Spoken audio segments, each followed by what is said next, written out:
야담과 옛날 이야기 시작합니다. 구독과 좋아요, 알림 설정 꾹 눌러주세요. 예전 한 고을에 때 아니게 성도덕이 문란하다는 이야기가 떠돌았습니다. 재상으로 새로운 고씨는 기강을 바로 잡겠다는 의지를 가지고 백성들과 이야기를 나누었는데요.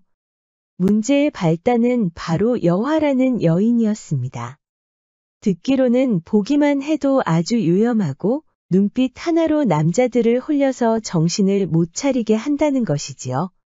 고씨는 당장 여화를 처벌할 남자들을 수소문해 보았습니다. 그런데 소문을 듣고 온 남자들이 넘쳐나는 겁니다. 하나같이 자신들이 여화를 처벌할 수 있다고 나서는 것이었죠. 보통 재상이 뭔가를 하기 위해 사람을 찾을 때는 그것이 무엇이든 나란 일을 감내하고 싶지 않아 나서지 않습니다.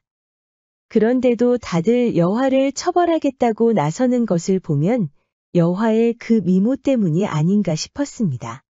고씨는 나란 일을 욕정으로 이해하는 자들이 한심했습니다. 결국 고씨의 수발 역할을 하는 노석이라는 남자를 불렀습니다. 노석아, 너도 알다시피 이 근방에 여화라는 아주 음탕한 여인이 살고 있다고 한다. 너도 들었느냐? 예, 들었습니다, 나리. 안 그래도 새로 오신 재상이라고 우습게 보는 자들이 많은데 이게 무슨 해괴망측한 소리란 말입니까? 나리, 저를 보내주십시오. 당장 그 여화라는 여인을 보기 좋게 처벌하겠습니다. 이참에 나리의 위세를 드높일 수 있는 기회가 아니겠습니까?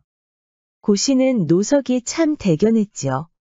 노석은 오랫동안 곁을 지키며 고씨의 편이 되어준 충신이었습니다. 그래, 아주 믿음직스럽구나. 어여 가서 그 불여우를 잡아오거라. 노석은 고씨의 방을 나오더니 갑자기 시익 하고 웃는 것이 아닙니까? 이게 웬 떡이란 말인가? 말로만 듣던 여화를 드디어 만나게 되는구나. 노석은 그날 잠도 제대로 이루지 못했답니다. 여화를 만나러 가기 전에는 몸 이곳저곳을 아주 깨끗이 씻고 평소에 잘 하지도 않는 단장도 했지요. 노석은 겉보기에는 아주 투지가 대단해 보였습니다. 남자다운 얼굴과 듬직한 몸 덕분에 주변 사람들이 분위기에 압도당할 정도였지요. 그런 그가 주막에 들러 잠시 휴식을 취하는데 아주 아름다운 여인이 지나가고 있었습니다. 이런 시골 구석에 저렇게 아리따운 여인이 있었다니. 노석은 홀린 것처럼 그녀의 뒤를 따라갔습니다. 그 여인 역시 식사를 마치고 잠시 바람을 쐬러 나온 것 같았습니다. 여인이 기척을 느끼고 뒤를 돌아보자 노석은 흠칫 놀라 나무 뒤로 숨었습니다. 더는 따라갈 수 없었던 노석은 주막 일꾼에게 그녀의 정체에 대해 물었습니다. 들어보니 이 집주인의 먼 친척이 되는 여인이라는 겁니다. 과부가 되어 이 집에 얹혀 산다는데 노석은 시익하고 웃으며 여인의 뒤태를 계속 쳐다보고 있었지요. 당장 여화를 만나고 싶었지만 노석은 그 과부 생각에 좀처럼 잠을 이루지 못했습니다. 어쩔 수 없이 일꾼을 불러 엽전 몇 푼을 준 뒤에 은밀하게 부탁을 하였습니다. 일꾼도 노석의 의중을 알고 시익 웃었습니다. 노석은 그 아리따운 여인이 온다는 상상만 해도 기뻤습니다. 방 안에서 안절부절 못하며 서성이고 있었지요. 시간이 지나고 그 일꾼이 돌아왔습니다. 이놈아, 왜 네가 온 것이냐? 그것이 아씨께서 손님의 마음이 진심인지 아닌지 한 번 더 여쭈어보라 하십니다. 아무래도 손님께서 직접 가셔야 진심을 아시지 않겠습니까? 노석은 어쩔 수 없이 방을 나와 일꾼이 알려준 곳으로 향했습니다. 등불이 켜진 방에는 여인의 그림자가 보였지요. 노석은 침을 꿀꺽 삼키고는 헛기침을 하였습니다. 그러자 그 아리따운 여인이 문을 열고 나왔습니다. 노석은 가까운 거리에서 보니 또 한 번 감탄하고 말았습니다. 정말 전생의 봉황새가 아닌가 할 정도로 경국지색이었습니다. 이런 시골이 아니라 임금 근처에 있었다면 나라가 흔들릴 정도로 파국을 불러올 만한 미모였습니다. 이런 시골에 천한 계집을 불러주셔서 몸 둘 바를 모르겠사옵니다. 아무리 봐도 조정에서 나오신 분 같은데 어인일로 이 누추한 곳까지 오셨사옵니까? 노석은 여화 얘기를 하려다 그만두었습니다. 괜히 다른 여인에 대해 얘기하면 좋았던 분위기만 깨질 것 같았지요. 다른 게 아니라 최근 고을 내에 도적들이 많다고 들었소이다. 그리하여 재상의 명을 받들어 특별히 제가 온 것이지요. 노석은 어깨를 으쓱해 보였습니다. 역시 귀하신 분이셨군요. 사실 주막 앞에서 나리의 늠름한 기상을 엿보았나이다. 가슴이 너무 뛰어서 몰래 엿보았는데 혹시 낌새를 채지 못하셨는지요? 노석은 이왕 잘난 척할 바에야 제대로 하고 싶었습니다. 당연히 그대를 알아보고 지켜보고 있었소이다. 혹시 도적들과 관여된 사람은 아닌지 의심이 들어 몰래 따라가 보았지요. 과부는 미소를 지었습니다. 역시 저를 따라오신 분이 바로 나리셨군요. 나쁜 마음을 가지고 따라오는 자는 아닌지 겁이 났답니다. 뒤를 돌아보니 매우 듬직해 보이는 사내가 있길래 제 가슴만 뛰었답니다. 말씀을 참 예쁘게도 하시는구려. 노석이 털털하게 웃었습니다. 그렇게 과부의 방으로 들어간 노석은 전통주를 몇 잔 마시고는 기분이 더욱 좋아졌답니다. 그런데 전통주를 따르던 과부가 갑자기 이런 말을 하는 겁니다. 그런데 근래에 여화라는 여인이 참 말이 많다고 들었사옵니다. 여화라고 하셨소? 그대가 여화를 아시는가? 저는 잘 모르옵니다만 사내들을 홀리는 여우라는 말만 들었사옵니다. 역시 그렇구려. 혹시 여화라는 그 여인이 어디 있는지 아시오? 왜 그러시옵니까? 갑자기 이 천한 계집 말고 여화라는 여인에게 관심이 가시옵니까? 그런 것이 아니라 실은 그게 말이오. 노석은 입을 다물었습니다. 도적들 잡으러 왔다고 큰 소리 쳤는데 겨우 여인 한 명 잡으러 왔다고 하면 참 창피한 일이지요. 그래서 그 여화라는 여인 때문에 성도덕이 문란하다는 얘기만 전해주었습니다. 전통주를 모두 마신 노석은 얼큰하게 취해 횡설수설을 했답니다. 도적들 1000명이 와도 모두 이길 자신이 있다고 큰 소리를 쳤지요. 나리의 그 기백을 오늘 밤에 한번 확인해 보시는 게 어떻습니까? 과부가 입을 떼기가 무섭게 노석이 끌어안았습니다. 얼마 만에 품는 여인인지 노석은 감동해서 눈물까지 나올 지경이었습니다. 과부의 널찍하고 큰 가슴에 노석은 포근히 안겨 그대로 잠들고 싶었습니다. 과부도 이해하고 있는지 양손으로 노석의 머리를 어루만졌습니다. 노석은 그 큰 덩치를 이용해서 앞으로 움직였고 과부도 그대로 받아들이고 누웠지요. 고시를 따라다니는 동안에 흙먼지를 뒤집어 쓰고 고생한 기억이 났습니다. 몸을 쓰는 일은 늘 노석의 몫이었습니다. 이제 고시가 재상이 되었으니 고생은 끝이라고 믿었습니다. 모든 일을 잊고 싶었던 노석은 과부가 허락해준 언덕 사이를 아이처럼 뛰어놀았습니다. 땀내와 향수가 뒤섞인 곳에서 노석은 행복이라는 것이 이런 것이구나 하고 깨달았지요. 언덕을 쓰다듬는 건 어렵지 않았지만 과부의 반응이 궁금했습니다. 등불을 끄고 너무 과격하게 달려든 건 아닌지 갑자기 걱정이 됐지요. 게다가 재상의 명을 받고 왔기 때문에 몸가짐도 늘 공손해야 했습니다. 이쯤 되면 과부에게 반응이 와야 하는데 이상했습니다. 노석은 과부에게서 웃음소리를 들었습니다. 역시 과부도 그동안의 고생을 털어버리고 환희에 찼다고 믿었습니다. 이상한 건 과부의 움직임이 그다지 크지 않고 묘한 웃음소리만 흘리고 있다는 것이었습니다. 노석은 좀 더 욕심을 내보기로 했습니다. 과부를 눕혀 뜨거운 온천이 열리기를 기다리고 있었지요. 예상한 대로 과부는 양다리를 벌려 노석의 욕정을 부추겼습니다. 노석이 무섭게 달려들었는데도 과부는 놀란 기색도 없었습니다. 이제 서서히 과부의 얼굴이 궁금해지기 시작했습니다. 등불을 꺼버렸으니 가까이 다가가는 수밖에 없었지요. 과부는 분명히 좋아했지만 노석이 상상한 것과는 달랐습니다. 과부는 뜨거운 물에 들어간 듯 고개를 들고 천천히 즐기는 모습이었습니다. 몸이 뜨겁게 달아오른 것이 아니라 마치 몸이 이미 뜨거워진 것처럼 보였던 겁니다.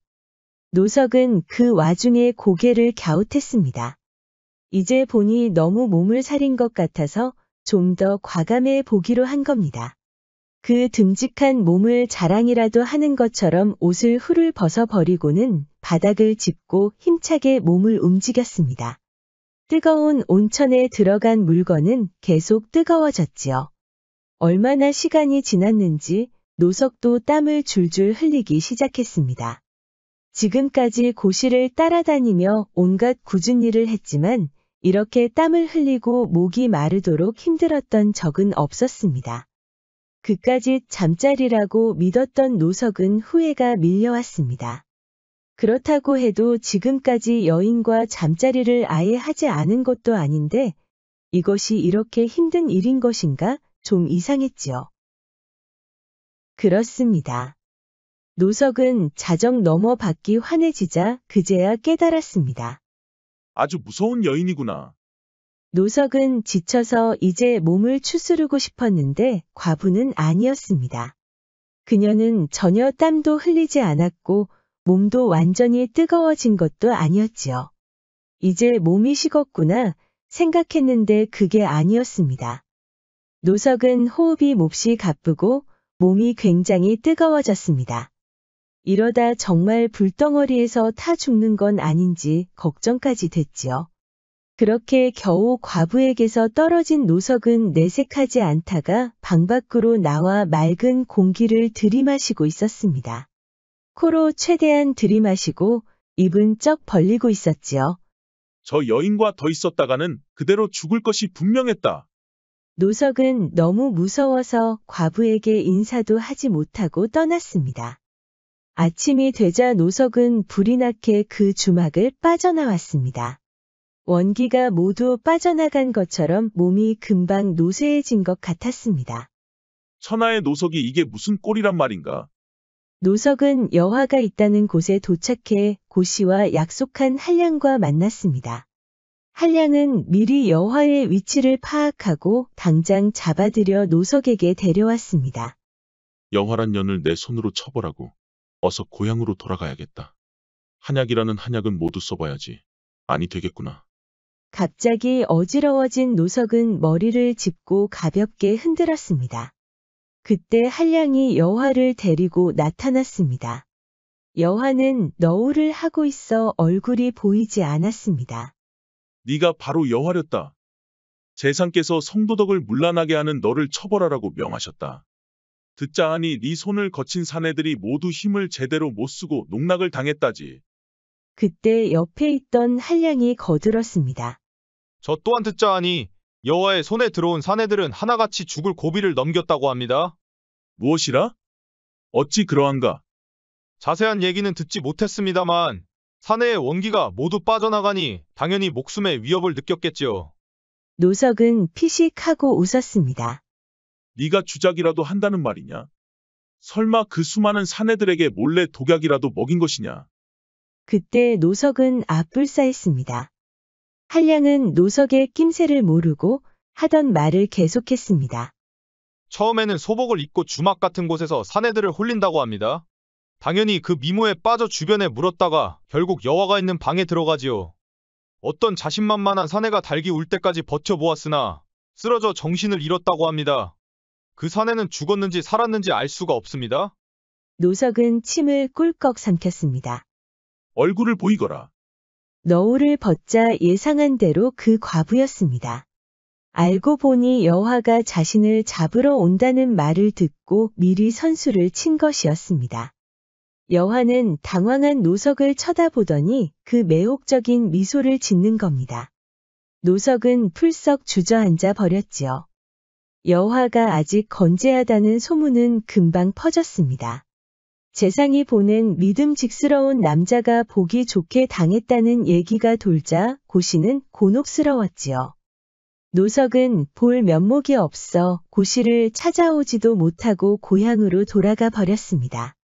분노한 고시는 이 굴욕을 어떻게 갚아야 하나 고민했지만 좀처럼 답이 나오지 않았습니다. 가장 믿었던 노석이 그렇게 되어버리자 이제 누구도 믿지 못하는 상황까지 왔지요. 결국 고시는 조정의 부름을 받고 온 것처럼 위장을 하기로 했습니다. 스스로 여화를 처벌하려고 한 것이었죠. 고시는 머슴 2명을 데리고 여화가 있다는 곳으로 향했습니다. 중간에 주막에 들른 고시는 잠시 바람을 쐬고 있었지요. 그때 한 아리따운 여인이 소복을 입고 지나가는 게 아닙니까? 고시는 선녀와 같이 어여쁜 그녀에게 홀딱 반해 뒤를 따라갔습니다. 그때 머슴 한 명이 조용히 고시 옆으로 다가와 이렇게 말하는 겁니다. 대감마님, 저 여인이 바로 여하이옵니다. 속으시면 아니 되옵니다. 그러자 고시는 머리를 흔들고 다시 그 여인을 똑바로 바라보았습니다. 저건 이 세상 사람이 아니구나. 하늘에서 내려온 선녀가 아니더냐. 대감마님, 바로 그러한 것 때문에 수많은 사내들이 홀려서 농락을 당한 것이옵니다. 지금이라도 당장 잡아들여 처벌하시옵소서. 고시는 고개를 끄덕였습니다. 그러더니 머슴에게 이렇게 말하는 겁니다. 처벌하기 전에 저 불효의 정체를 알아야겠느니라. 무슨 정체를 말씀하시는 것이옵니까? 당장 잡아들여야 하옵니다. 너 이놈! 네 놈이 감히 나에게 역쟁이라도 하는 것이냐? 그것이 아니오라. 지금 기회를 잡아야 한다는 말씀을 드리는 것이옵니다. 그러니까 하는 말이다 이놈아. 이거 바꿔라. 고시는 머슴에게 엽전 몇 푼을 주었습니다. 그리고는 방으로 몰래 데려오라는 겁니다. 머슴은 돌아가면서 혀를 찼습니다. 세상 어르신도 남자긴 남자구먼. 그새를 못 참고 또 그 짓을 벌이려고 하다니. 머슴은 어쩔 수 없이 여화를 불렀지만 예상대로 고시가 스스로 찾아오게 만들었습니다. 고시는 여화의 방 앞에서 헛기침을 한번 하고는 뒷짐을 지고 권위를 드러내어 보였지요. 시골의 천한 계집을 이렇게 불러주시고 몸둘 바를 모르겠사옵니다. 어서 드시지요. 고시는 여화를 경계하는 눈치로 방에 들어갔습니다. 내가 자네를 모르고 왔다고 생각하는가? 여화는 슬쩍 미소를 지었습니다. 미모에 또 한 번 감복한 고시는 움찔했지요. 제가 어찌 모르겠사옵니까? 이번에도 너의 그 요망한 술수가 먹힐 것이라고 보느냐? 나한테는 절대 통하지 않을 것이다. 하지만 나리의 그 기백만은 확인할 수 있지 않겠사옵니까? 밖에는 아무도 없사옵니다. 여화의 미소를 보고 있자니 고시는 더는 참을 수가 없었습니다. 바로 여화를 품에 안았지요. 그리고는 참았던 욕정을 모두 풀어버렸습니다. 하지만 노석처럼 당할 수는 없었습니다. 노석도 그렇지만 다른 사내들도 여화와 잠자리를 하면 노쇠해진다고 하니 무조건 경계해야 했지요. 게다가 고시는 노석처럼 강인한 신체도 아니었기 때문에 건강도 생각해야 했습니다.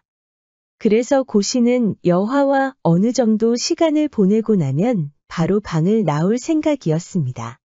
그리고 다음 날에 아무 일도 없었던 것처럼 여화를 처벌하려고 한 겁니다. 나름대로 일거양득이라고 판단한 겁니다. 고시는 최대한 즐기기로 했습니다. 노석만 그동안 고생하며 여기까지 올라왔다고 생각한 게 아니었습니다. 고시도 재상이 되기 위해 온갖 수단 방법을 가리지 않았지요. 풍만한 언덕 위를 논일던 고시는 모처럼 뽀얀 피부를 탐하는 것이 즐거웠답니다. 여화가 뒤로 양손을 짚으며 야릇한 미소를 지었습니다. 이제 커진 물건을 문으로 들일 차례였습니다. 고시는 중대한 결심이라도 한 것처럼 비장한 표정을 지었지만 여화는 아니었습니다. 겨우 그 정도인가 하는 농락하는 듯한 얼굴이었지요. 화가 난 고시는 그대로 눕혀 격렬히 몸을 움직였는데요. 어느 정도 시간이 지나자 허리에서 뼈 소리가 나기 시작하고 땀도 줄줄 흐르기 시작했지요. 그러자 여화가 이렇게 말하는 겁니다. 날이 달기 울려면 아직 멀었사온데 벌써 힘이 드시옵니까? 그 기백은 다 어디로 갔사옵니까? 고씨는 발끈했습니다. 결국 허리에 무리가 갈 정도로 흔들었던 고씨는 뒤로 힘없이 쓰러졌지요. 그러자 여화가 그대로 고씨 위에 주저앉는 것이 아닙니까? 고씨는 당황했지만 여화는 매혹적인 미소를 지으며 힘찬 절구질을 시작했습니다. 여기저기 여화의 뜨거운 입김까지 더해지니 고씨는 더 혼란스러워졌지요. 고씨는 정신을 차려야 했습니다. 이대로 갔다가는 자신도 노석처럼 당할 것이라고 믿었던 겁니다. 결국 고씨는 중간에 문을 박차고 나와 버렸답니다. 이튿날 고씨는 기력을 되찾은 뒤에 바로 여화를 잡아들이라 명했습니다. 여화가 너울을 한 채 나타나자 고씨는 무섭게 노려보며 외쳤습니다. 네가 바로 여하랬다. 최근 이 고을에서 성도덕이 문란한 이유가 바로 다 네 때문이랬다. 내가 오늘은 꼭 너를 처벌하고 갈 것이다. 그러자 여화가 너울을 벗고는 싸늘하게 웃는 게 아닙니까? 그러는 나리께서는 어젯밤에 어디 계셨는지요? 너 이놈! 어딜 감히 그 여우와 같은 혀를 놀리는 것이냐? 조정에서 온 사람까지 홀가매려고 하느냐? 나리, 몸은 좀 괜찮으신지요? 볼일 보는 곳은 성하신지요? 고씨는 깜짝 놀랐습니다. 잠시 그 자리를 떠난 고씨는 하체 쪽을 보고 경악했습니다. 거기에 바로 여화의 이름이 적혀 있는 게 아닙니까? 그것뿐만이 아니었습니다. 고씨가 입고 갔던 옷에도 여화의 이름이 명확히 적혀 있었습니다. 과유불급과 소탐대시를 기억하실 겁니다. 노석이나 고씨 역시 작은 것을 탐하려다 큰 것을 잃어버린 셈이지요. 구독과 좋아요, 알림 설정 부탁드립니다. 앞으로도 재미있는 이야기가 많으니 다른 영상도 재미있게 봐주세요. 그럼 여러분 모두 오늘도 행복하고 즐거운 시간 보내세요.